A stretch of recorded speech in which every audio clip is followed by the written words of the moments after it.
क्या कभी किसी ऐसे रहस्यमयी जंगल और जादुई नदी के बारे में सुना है? एक ऐसी नदी जो साल में सिर्फ एक दिन के लिए अपना रास्ता बदल देती हो। सुनने में बहुत रोमांचक लगता है ना? आज हमारे पास एक ऐसी ही कहानी है, वनराज और मायावी नदी का रहस्य। पर हम सिर्फ कहानी सुनाने नहीं वाले। नहीं, बिल्कुल नहीं। हम इसके अंदर जो छिपे हुए पैटर्न्स हैं, जो आइडियाज हैं, उन्हें डिकोड करने की कोशिश करेंगे। बिल्कुल।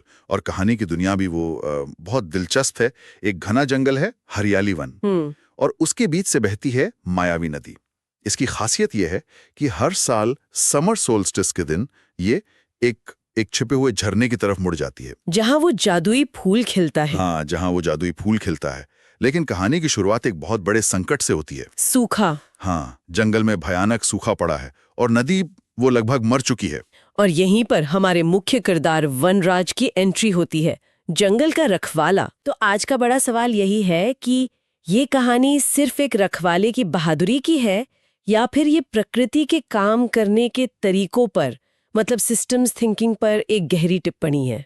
चलिए इसी की पड़ताल करते हैं। तो फिर शुरू कहाँ से करें? किरदारों से? हाँ, मेरे हिसाब से वहीं से शुरू करना चाहिए।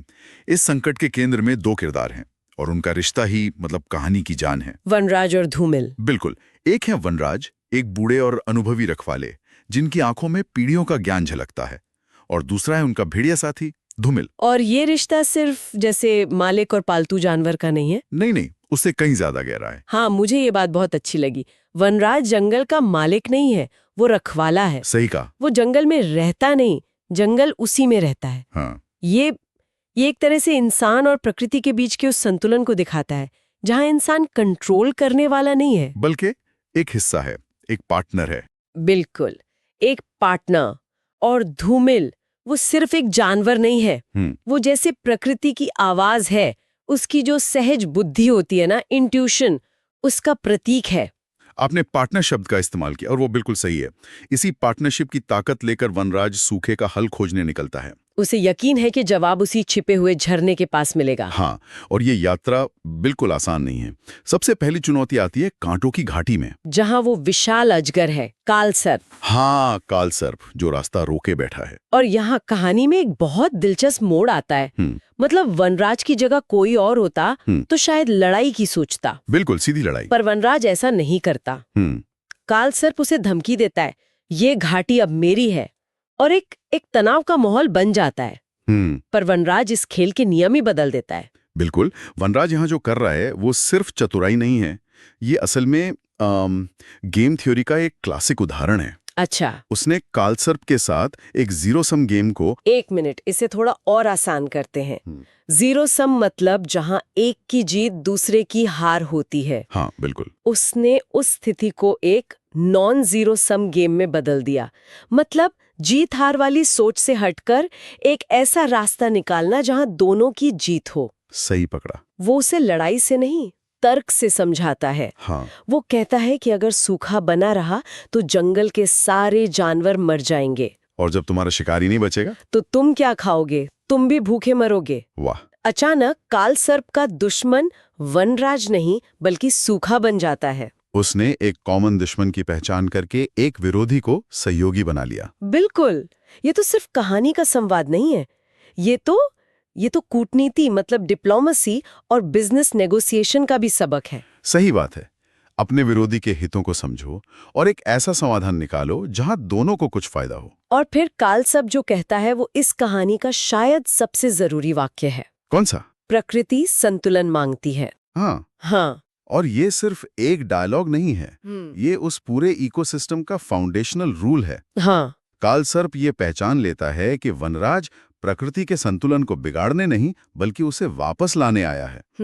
ये पूरी कहानी इसी एक नियम के इर्द गिर्द घूमती है कि प्रकृति हमेशा संतुलन की ओर लौटती है, और जो इस संतुलन को बिगाड़ता है वो अंत में खुद को ही नुकसान पहुंचाता है। तो कालसर्प का रास्ता तो खुल गया। बिल्कुल। आगे जाकर जमीन धंसने की वजह से रास्ता पूरी तरह बंद हो जाता है और एक पल को तो लगता है कि अब सब खत्म, मिशन फेल। और यहीं पर धूमिल मतलब प्रकृति की सहज बुद्धि काम आती है।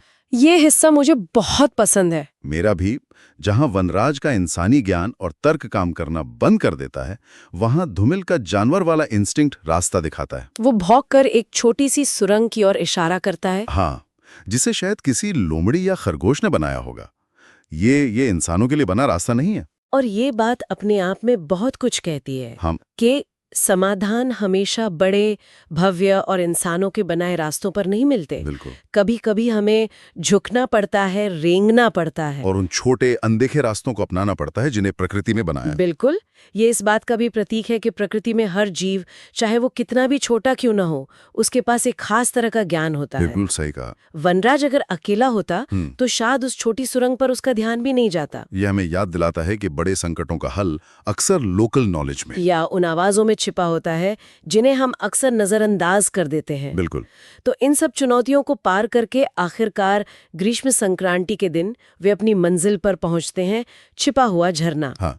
वहां एक गुफा है और उसके बीच में एक तालाब के किनारे एक सुनहरा फूल खिल रहा है, जीवन का कमल। कहानी का सबसे जादुई मोमेंट। हाँ, ये जादुई मोमेंट लगता तो है, लेकिन क्या ये सच में जादू है? यहीं पर कहानी एक बहुत गहरा मोड़ लेती है। जैसे ही वो फूल पूरी तरह खिलता है, गुफा की दीवारों पर प्राचीन चित्र उभर आते हैं। अच्छा।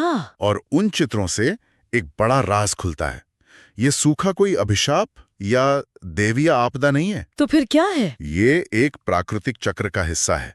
हर 100 साल में एक विशाल चट्टान खिसक कर नदी के मुख्य स्रोत को रोक देती है। अरे वाह, तो ये एक साइक्लिकल इवेंट है। मतलब ये जादू नहीं, ये तो भूविज्ञान और इतिहास का ज्ञान है जो उन चित्रों में कोड किया हुआ था। बिल्कुल।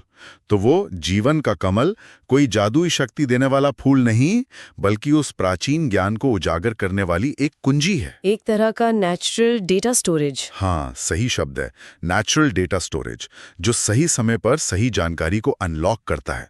यह हमें बताता है कि जिसे हम जादू कहते हैं, वो अक्सर प्रकृति के उन गहरे चक्रों का विज्ञान होता है जिसे हम भूल चुके हैं। ये बात तो सोचने पर मजबूर करती है।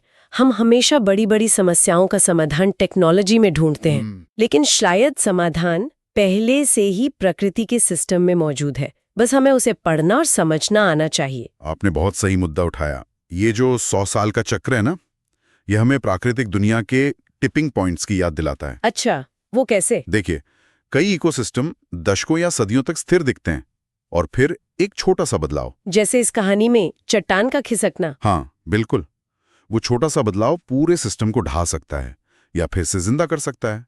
ये सिर्फ एक कहानी नहीं है, ये अमेज़न वर्षावन या कोरल रीफ के भविष्य का भी एक तरह से रूपक है। और जैसे ही वनराज को ये ज्ञान मिलता है, वो समझ जाता है कि उसे क्या करना है। उसे लड़ना नहीं है, उसे बस उस बिगड़े हुए संतुलन को ठीक करना है। कहानी कहती है कि वो जीवन के कमल को छूता है और उसे अद्भुत शक्ति मिलती है।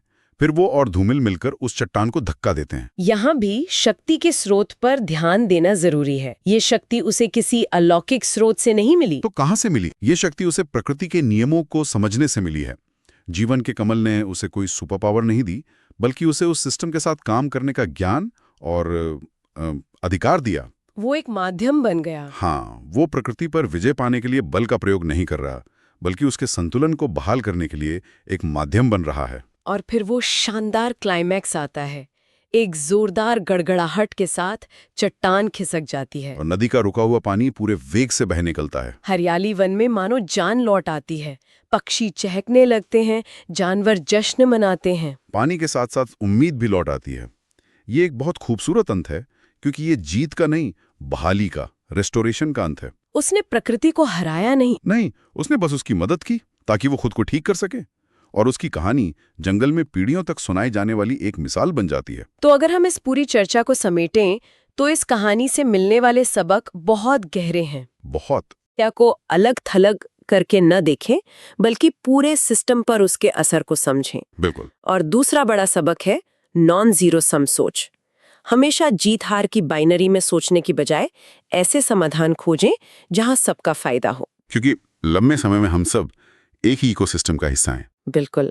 और तीसरा, शायद सबसे जरूरी सबक, प्रकृति के चक्रों और पैटर्न को पहचानना और उनका सम्मान करना। और ये बात कि समस्याएं आती रहेंगी। वो चट्टान वो 100 साल बाद फिर खिसक सकती है। हाँ, ये बहुत जरूरी बात है। मतलब ये कोई परमानेंट फिक्स नहीं था, ये जिम्मेदारी अगली पीढ़ी को भी निभानी पड़ेगी। बिल्कुल। कहानी ये नहीं कहती कि समस्या हमेशा के लिए खत्म हो गई। वो कहती है कि संतुलन फिर से स्थापित हो गया। 100 साल बाद शायद फिर किसी वनराज को ये जिम्मेदारी निभानी पड़ेगी।